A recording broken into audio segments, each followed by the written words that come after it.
Tapos ilagay na natin dito sa baso mga mami. Ayan. Sabi nila satar daw to. Satar.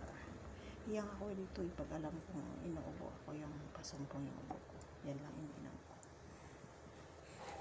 Kasi ako may allergy ba? Kunyari bukor, nakakaamay ako ng bukor. Hinihika ako. Tapos yung pabango na masyadong masulit, masais na lumabango yung sobra strong masyado. Hindi ako pwede dun. Dito ang pabango nila sobra. Nakakamatay yung lakas strong ng so ilagay na natin nandito na siya sa baso mga may. Ayan, lagyan ko lang siya ng tubig kasi ito kumulo naman na. Ayan, kumulo na siya. So buhusan natin ng tubig.